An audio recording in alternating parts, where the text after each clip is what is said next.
વડોદરા નજીક આવેલા કોટના બીચ પર નહાવા પડેલા 2 યુવકોના ડૂબી જવાથી કરુણ મોત નીપજ્યા છે।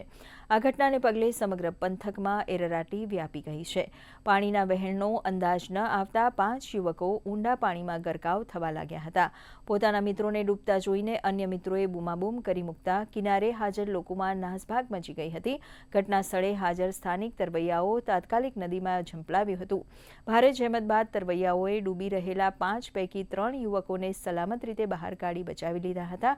જોકે અન્ય 2 યુવકો ઊંડા પાણીમાં લાપતા થઈ ગયા હતા અને લાંબી શોધખોળ બાદ ડૂબી ગયેલા બંને યુવકોના મૃતદેહ મળી આવ્યા હતા।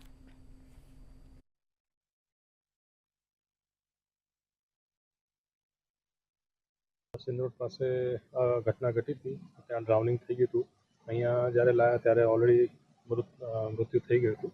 બ્રોડ ડેડ જ અહીંયા લઈ આવ્યા હતા। અહીંયા તપાસ્યું, બધું ટ્રાય કર્યું રિસસિટેશનનું, ઇવન રસ્તામાં એમ્બ્યુલન્સમાં 108 વાળાએ બી રિસસિટેશનનું ટ્રાય કર્યું પણ બચાવી ના શક્યા અને અહીંયા જ્યારે આવ્યો હતો ત્યારે ઓલરેડી ડેથ થઈ ચૂકી હતી અને જે યોગ્ય કાર્યવાહી કરવાની થાય એ કરીને પોલીસવાળાની જે કાર્યવાહી પતશે પછી આપણે પોસ્ટમોર્ટમ હમણાં લીધા છે।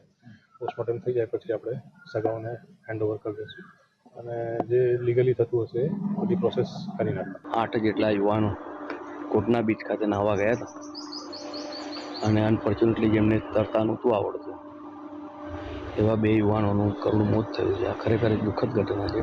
3 યુવાનોને એક યુવાન હતા જેમને સ્વિમિંગ આવડતું તેમને 3 યુવાનોને બચાવ્યા છે। ખરેખર એટલે એમના હિંમતને દાદ આપવી પડે અને ખરેખર એ સાહસનું કામ કર્યું છે।